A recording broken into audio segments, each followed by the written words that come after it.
Doctor अभिलाषा, सहायक आचार्य, श्री कल्याण राजकीय कन्या महाविद्यालय सीकर। आज अपन मुगलकालीन इतिहास के स्रोतों के बारे में अध्ययन करेंगे। तो दिल्ली सल्तनत के पश्चात भारत में मुगल वंश का शासन प्रारंभ हुआ और भारत में मुगल साम्राज्य की स्थापना बाबर ने 1526 ईस्वी में की थी।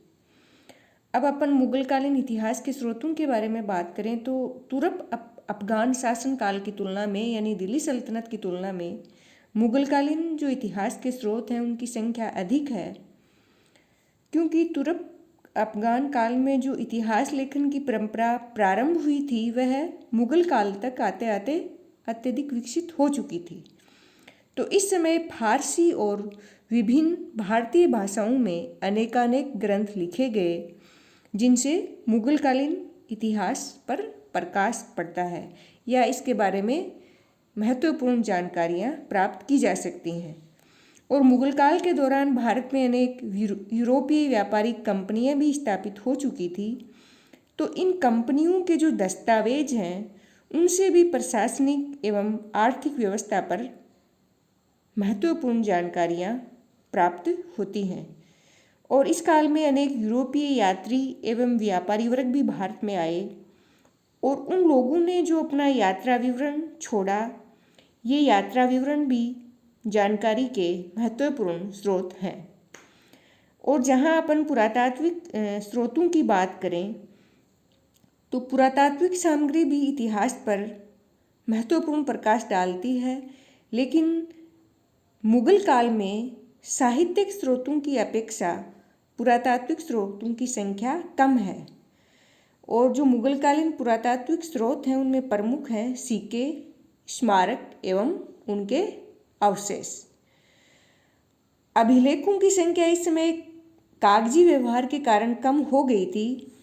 तो इस प्रकार अपन जब मुगलकालीन इतिहास के स्रोतों के बारे में अध्ययन करें तो इन्हें मोटे तौर पर दो भागों में बांटा जा सकता है।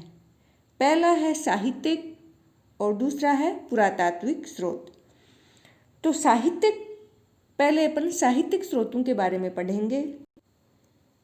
तो मुगलकालीन साहित्यिक स्रोतों को भी दो भागों में विभक्त किया जा सकता है। पहला है भारतीय या फारसी साहित्य और दूसरा है यूरोपीय साहित्य। तो फारसी साहित्य के अंतर्गत सामान्यतः इतिहास से संबंधित रचनाएं जिनमें जीवन वृत्तांत, सरकारी और गैर सरकारी ऐतिहासिक रचनाएं, आत्मकथाएं तथा प्रशासकीय दस्तावेजों, सरकारी पत्रों आदि को रखा जा सकता है। और कुछ जो मुगल शासक हैं उन्होंने अपनी जीवनियाँ एवं संस्मरण भी लिखे जिनसे तत्कालीन इतिहास पर महत्वपूर्ण जानकारियाँ प्राप्त होती हैं। तो इस श्रेणी में यानी अपन जीवनियों की बात करें तो इनमें सबसे महत्वपूर्ण रचना है मुगल सम्राट बाबर की आत्मकथा, जिसे तुजुक ए बाबरी या बाबरनामा भी कहा जाता है। और यह मूलतः तुर्की भाषा में लिखी गई थी और बाद में इसका फारसी भाषा में अनुवाद किया गया। तो बाबरनामा से हमें भारत की राजनीतिक तथा प्राकृतिक स्थिति और साथ ही सामाजिक, आर्थिक और सांस्कृतिक जीवन पर मुगल सम्राट बाबर ने जो अपने विचार लिखे उनसे तत्कालीन राजनीतिक, सामाजिक एवं आर्थिक स्थिति के बारे में महत्वपूर्ण जानकारियाँ मिलती हैं। तो आरंभिक मुगलकालीन इतिहास पर बाबरनामा से पर्याप्त जानकारियाँ मिलती हैं। फिर बाद में बाबर की जो बेटी थी या हुमायूं की बहन थी गुलबदन बेगम, उन्होंने हुमायूं की जीवनी हुमायूंनामा लिखी। इससे भी हुमायूं के कार्यकलापों के विषय में महत्वपूर्ण जानकारियाँ मिलती हैं। फिर आगे मुगल सम्राट जहांगीर ने भी अपनी आत्मकथा तुजुक ए जहांगीरी लिखी, लेकिन इसे वह पूर्ण नहीं कर सके और बाद में मोहम्मद खां ने इसे पूर्ण रूप दिया। तो ये तो थी फारसी साहित्य में अपन आत्मकथाएं या जीवनियों के बारे में अभी पढ़ा। फिर आगे चलते हैं फारसी साहित्य में। तो जो मुगलकालीन इतिहास है उस पर तबकात श्रेणी की जो रचनाएं हैं इनका भी महत्वपूर्ण योगदान है और तबकात श्रेणी के अंतर्गत अनेक महत्वपूर्ण ऐतिहासिक ग्रंथों की रचना हुई, जिनमें प्रमुख हैं जैसे निजामुद्दीन अहमद कृत तबकात अकबरी, बदायूनी कृत मुंतखब उत तवारीख, फरिश्ता कृत गुलशन ए इब्राहिमी, खाफी खा कृत मुंतखब उब लुबाब। तो ये तबकात श्रेणी की प्रमुख रचनाएं हैं और इनमें जो निजामुद्दीन अहमद की तबकात ए अकबरी है उससे भारतीय इतिहास के अनेक अनछुई जानकारियाँ मिलती हैं, जिनमें निजामुद्दीन ने अपने ग्रंथ में जो पूर्ववर्ती अनेक लेखों को उद्धृत किया है तथा अपने अनुभवों के आधार पर राजनीतिक घटनाओं का उल्लेख किया है। तो इसमें अकबर के शासनकाल के महत्वपूर्ण पहलुओं जैसे बैराम खां का पतन, महजैर की घोषणा और जो अकबर के जो सैनिक अभियान हैं, हालांकि इसमें जो दक्षिण भारतीय अभियान है उनका उल्लेख नहीं किया गया है, तत्कालीन प्रशासनिक व्यवस्था, इनके बारे में महत्वपूर्ण जानकारियाँ मिलती हैं। इसी तरह जो बदायूनी की रचना है मुंतखब उत तवारीख, यह भी अकबरकालीन इतिहास का एक प्रमुख स्रोत है और इसने अपने इतिहास में महमूद गजनई के आक्रमण से लेकर मुगल सम्राट अकबर के 40 वर्षों के शासनकाल तक का विवरण दिया है और इसके साथ ही इसमें अकबर के शासन से संबंधित घटनाओं को भी विशेष प्रभावकारी ढंग से लिखा गया है और अकबर के प्रशासन तथा उनकी धार्मिक नीतियों का भी जिक्र किया है। इसी प्रकार जो खाफी खा की रचना है मुंतखब उब लुबाब, ये भी सामान्य इतिहास का वर्णन करने के साथ साथ जो दक्षिण भारत में औरंगजेब के अभियान और जो मराठों के संघर्ष है उस पर विस्तारपूर्वक प्रकाश डालती है और इसके साथ ही खाफी खा ने अपनी इस कृति में शिवाजी के व्यक्तित्व एवं कर्तृत्व पर भी प्रकाश डाला है। तो ये थी तबकात श्रेणी की रचनाएं। फिर इसी तरह अपन जब फारसी साहित्य में आगे चलेंगे तो उसमें एक नई श्रेणी मिलेगी, दरबारी साहित्य। तो तबकात श्रेणी की जो रचनाएं हैं वो तो जो विद्वान और लेखक वर्ग है उसने अपने निजी प्रयासों से तैयार की गई थी, लेकिन मुगल काल में एक नए प्रकार के ऐतिहासिक ग्रंथों की रचना प्रारंभ हुई जिसे अपन दरबारी इतिहास की श्रेणी में रखेंगे। और इस परंपरा का वैसे अपन प्रारंभ देखें तो यह मुगल सम्राट अकबर के समय में प्रारंभ हुई और जो अकबर के दरबारी इतिहासकार थे अबुल फजल, उन्होंने अपने शासनकाल की जो महत्वपूर्ण घटनाओं का विश्वसनीय विवरण तैयार करवाया और अबुल फजल ने अकबरनामा लिखी। इसे वैसे 5 खंडों में लिखने की योजना बनाई गई थी, परंतु वह सिर्फ 3 जिल्द ही लिख सका। तो उसकी जो प्रथम जिल्द या प्रथम खंड है उसमें आदम से लेकर अकबर के 17वें राज्यकाल तक का, दूसरे खंड में अकबर के शासनकाल के 46 वर्षों तक का इतिहास लिखा गया है। इसी तरह अबुल फजल की एक दूसरी कृति या दूसरी रचना है वो है आइन ए अकबरी। इसे अकबर के 42वें वर्ष के अंत में लिखा गया और आइन ए अकबरी से अकबर के प्रशासन पर महत्वपूर्ण प्रकाश डाला गया है। तो अकबर के शासनकाल में ये जो दरबारी साहित्य लेखन की परंपरा का शुभारंभ हुआ अबुल फजल द्वारा, यानी जो अकबरनामा एवं आइने अकबरी लिखी गई, इसी तरह है फिर जो अकबरनामा से प्रेरणा लेकर ही मुगल काल में जो अन्य दरबारी ऐतिहासिक ग्रंथों की रचना भी हुई। तो बाबर, हुमायूं और शेर शाह के शासनकाल पर ऐतिहासिक ग्रंथ लिखे गए, जिनमें गुलबदम बेगम ने हुमायूं नामा और अब्बास खां शेरवानी ने तारीख ए शेरशाही जैसी रचनाएं लिखी। तो जो ये शेरवानी की जो ये रचना है तारीख ए शेरशाही, इसमें शेरशाह के शासनकाल की यह एकमात्र विश्वसनीय ऐतिहासिक रचना है और अकबर द्वारा जो ये दरबारी इतिहास लेखन की जो परंपरा प्रारंभ करवाई गई, इसे मुगल सम्राट जहांगीर और शाहजहां ने भी बनाए रखा। जैसे मोतमीद खां ने इकबाल नामा ए जहांगीरी और अब्दुल हमीद लाहौरी ने पातशाहनामा लिखा। और फिर आगे जब अपन औरंगजेब के शासनकाल में देखें तो मिर्जा मोहम्मद काजिम ने इसी परंपरा में आलमगीरनामा की रचना की। परंतु अपने शासन के 11वें वर्ष में औरंगजेब ने इतिहास लेखन की जो परंपरा चली आ रही थी उस पर प्रतिबंध लगा दिया। तो मुगलकालीन दरबारी इतिहास की अनेक समीक्षकों ने आलोचना भी की है, और आलोचना का आधार ये है कि उनका तर्क है कि इन सभी रचनाओं में शासकों की प्रशंसा को ही प्राथमिकता दी गई है एवं उनके शासनकाल की गलतियों को छिपाने का प्रयास किया गया है। तो ये आलोचनाएं वैसे सही भी हैं, लेकिन फिर भी इनसे दरबारी ऐतिहासिक ग्रंथों की महत्ता या इनका महत्व कम नहीं हो सकता, क्योंकि इन ग्रंथों में वर्णित घटनाओं की सत्यता विश्वसनीय है, क्योंकि सभी जो इतिहासकार समकालीन थे और वो दरबार से जुड़े हुए थे। और इनकी एक अन्य विशेषता ये भी है कि ये रचनाएं धार्मिक संकीर्णता से मुक्त हैं।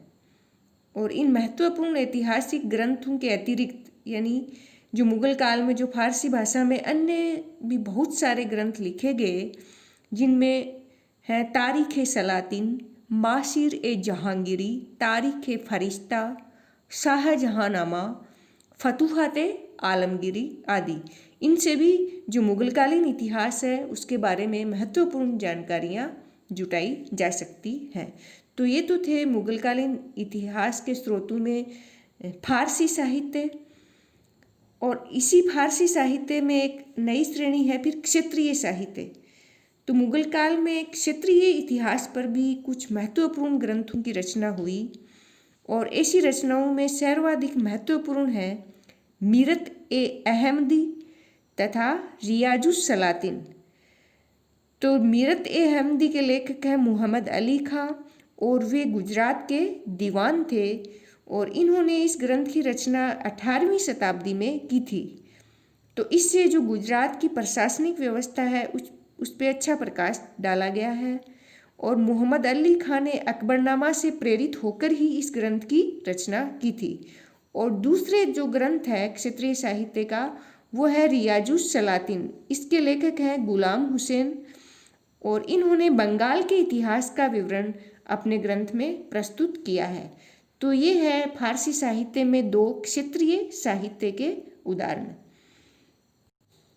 तो फारसी साहित्य जो मुगलकालीन साहित्यिक स्रोत हैं उनमें सबसे प्रभावशाली साहित्य है। फिर फारसी के अतिरिक्त मुगल काल में उर्दू, हिंदी, संस्कृत एवं अन्य क्षेत्रीय भाषाओं में भी अनेक ग्रंथ लिखे गए, और इनसे तत्कालीन राजनीतिक एवं प्रशासनिक इतिहास पर कम प्रकाश पड़ा, परंतु जो सांस्कृतिक इतिहास के अध्ययन के लिए ये बहुमूल्य स्रोत हैं। फिर साहित्यिक स्रोतों में जो दूसरी श्रेणी है वो है यूरोपीय साहित्य। तो फारसी साहित्य के अतिरिक्त मुगलकालीन इतिहास की जानकारी के लिए यूरोपीय साहित्य भी एक महत्वपूर्ण व प्रभावशाली स्रोत है, और इस श्रेणी के स्रोतों को दो वर्गों में विभक्त किया जा सकता है। यूरोपीय यात्रियों एवं व्यापारियों के यात्रा विवरण तथा यूरोपीय कंपनियों के दस्तावेज। यानी पहला है यूरोपीय यात्री एवं व्यापारिक वर्ग द्वारा जो यात्रा विवरण छोड़ा गया वो, और दूसरा भाग है यूरोपीय व्यापारिक कंपनियों के दस्तावेज। तो विदेशों से भारत का व्यापारिक संबंध बढ़ने के कारण समय समय पर अनेक विदेशी यात्री भारत आए, और ऐसे यात्रियों में मुख्य रूप से उल्लेखनीय हैं Rolf Fitch, William Hawkins, Edward Terry, Peter Mundy. तो ये तो थे अंग्रेजी यात्री। और फ्रांसीसी यात्रियों की बात करें तो उसमें है ट्रेवेनियर, ब्रेनियर, और डच यात्रियों में है मोन्सेरेट एवं पैलार्ट, पुर्तगालियों में है डिकोस्ट्री, और इटालियन यात्री हैं मनुची तथा रूसी यात्री निकितिन। तो इन यात्रियों ने जो भारत की राजनीतिक, सामाजिक, आर्थिक, प्रशासनिक एवं सांस्कृतिक स्थिति का जो आंखों देखा विवरण लिखा है।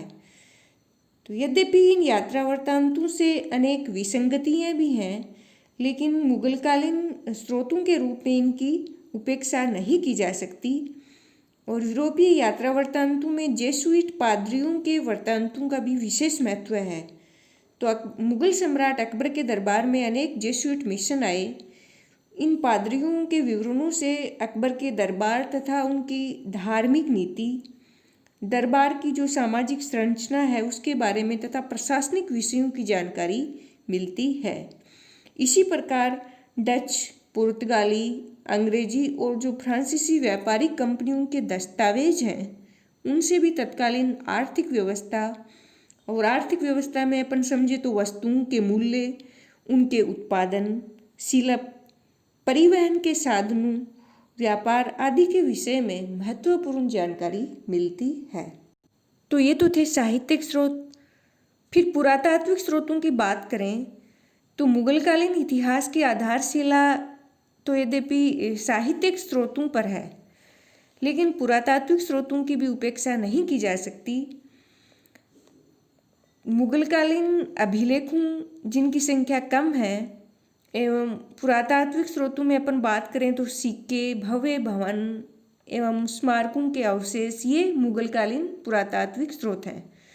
और प्रचुर साहित्यिक स्रोतों की तुलना में पुरातात्विक स्रोत नगण्य हैं, लेकिन इनसे भी जो इतिहास के विविध पहलू हैं उनके बारे में जानकारी मिलती है। तो अभिलेखों से विभिन्न शासकों के राज्य की सीमाओं, शासनकाल के तिथिक्रम के निर्धारण में सहायता मिलती है।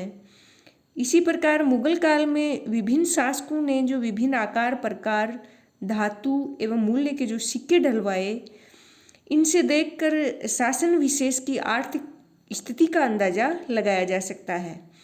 और जो सिक्कों पर खुदी हुई इबारतें हैं उनसे तिथिक्रम एवं सम्राटों की उपाधियों के बारे में जानकारी मिलती है। इसी तरह मुगल काल में जो स्थापत्य कला का जो विकास हुआ उसका अंदाज तत्कालीन किलों, मस्जिदों आदि को देखकर लगाया जा सकता है। इनमें से जैसे अनेक हैं, जैसे आगरे का किला है, दिल्ली का लाल किला है, फतेहपुर सीकरी, जामा मस्जिद, ताजमहल आदि, जो आज भी अच्छी स्थिति में हैं। और इन्हें देखकर मुगलों की जो कलात्मक अभिरुचि एवं जो आर्थिक संपन्नता थी उसका अंदाजा लगाया जा सकता है। तो ऊपर अभी जब अपन ने ऊपर जो चर्चा की है साहित्यिक और पुरातात्विक स्रोतों की, तो इन विविध स्रोतों का समुचित उपयोग कर अपन मुगल इतिहास की जानकारी प्राप्त कर सकते हैं।